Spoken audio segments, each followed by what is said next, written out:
The twin suns of Andera 7 set in a violent streak of crimson and gold across the sky, reflecting off the metallic towers of the High Council's citadel.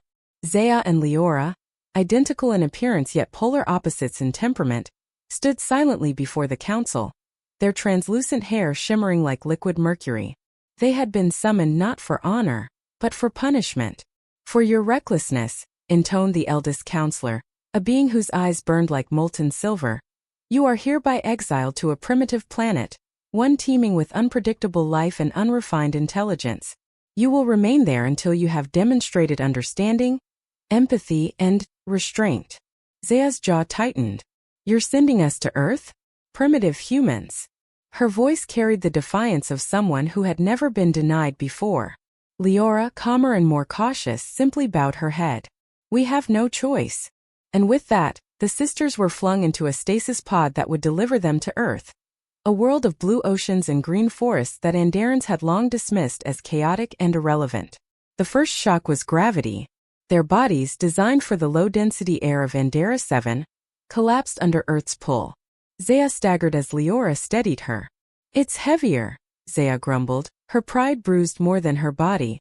The pod crashed in a forest near a small, unassuming town on the coast of Oregon. Trees, wet earth, and the scent of pine assaulted their senses. Leora's eyes, larger and more sensitive than human eyes, took in everything: the movement of leaves, the flicker of a squirrel's tail, the sound of distant waves. This is what you call punishment? Zaya snapped, brushing dirt from her suit. Leora hesitated. Perhaps the council wants us to understand simplicity. They were quickly forced to adapt. Their Andaran physiology, initially an advantage, drew attention. Humans stared at their unusual heights and shimmering hair, their alien features causing whispers, fear, and curiosity. At first, the twins kept to themselves, observing quietly from the edges of town. That changed the day Zaya saved a child. A little boy, no more than 6, had chased a soccer ball onto the road. A truck hurtled toward him and Zaya's reflexes, faster than any humans, propelled her into action. She caught him mid-fall, a blur of movement that made humans gape in awe. Are you an angel? The boy asked, his small hand gripping her arm. Zaya blinked. No, just don't run onto the street again. Word of the mysterious savior spread, and soon humans began seeking them out, offering food, clothing, and shelter. It was Leora who first saw opportunity in this attention. If we must remain here, we might as well understand these people. They are unpredictable but fascinating. Zaya, still defiant, refused at first. She didn't want to blend in or rely on humans. But survival, she soon realized, required compromise. Days turned into weeks. The twins settled into the town under assumed names, Leah and Zia, and began working at a local community center, teaching science and art to children.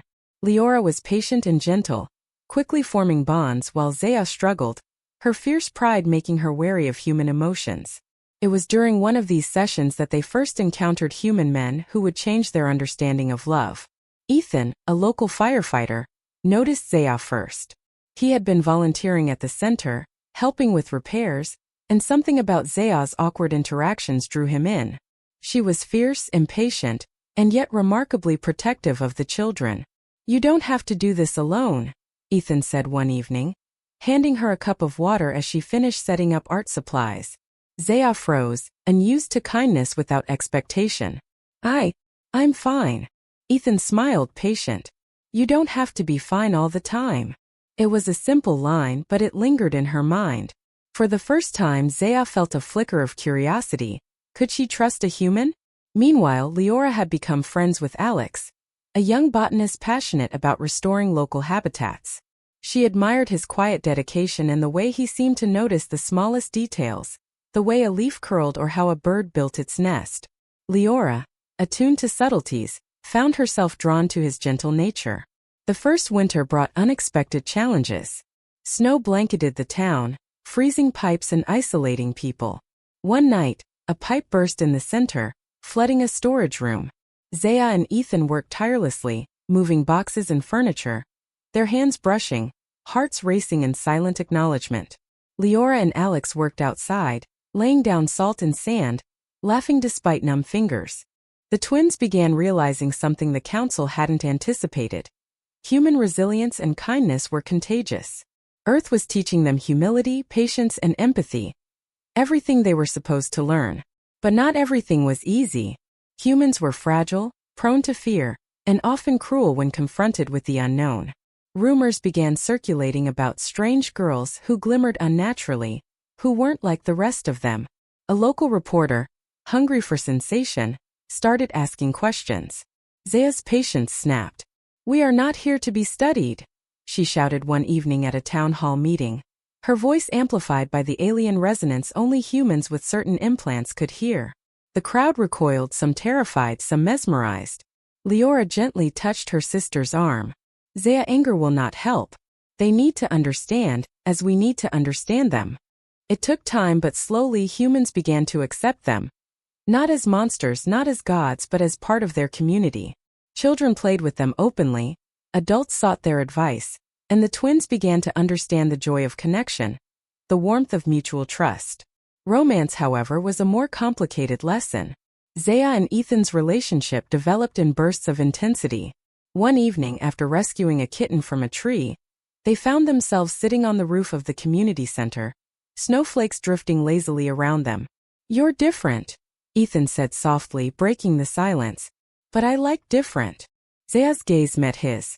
She wanted to run, to resist, to remain untouchable. But the human's honesty, his vulnerability, slowly melted the barriers around her heart. That night, she allowed herself to lean closer, letting warmth, something foreign yet wonderful, flood her chest. Leora and Alex's connection was quieter but no less profound. Working side by side in the town's garden, they shared stories, fears, and small dreams.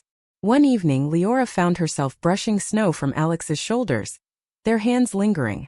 "I never thought someone could understand me," she whispered. "You don't have to be alone," Alex replied simply, and Leora realized she hadn't wanted to be alone for a long time. The sisters learned that love wasn't about control or power. It was about trust, patience, and giving freely. Spring arrived, and with it the ultimate test. A massive storm, the worst in decades, battered the coast. Rivers overflowed, roads collapsed, and the town faced destruction. The twins sprang into action. Zaya and Ethan rescued trapped families, braving floodwaters that would have been fatal to most humans. Leora and Alex coordinated evacuation efforts, their careful planning saving dozens. When the storm finally passed, the town stood battered but intact. And in the quiet aftermath, humans gathered to thank the twins.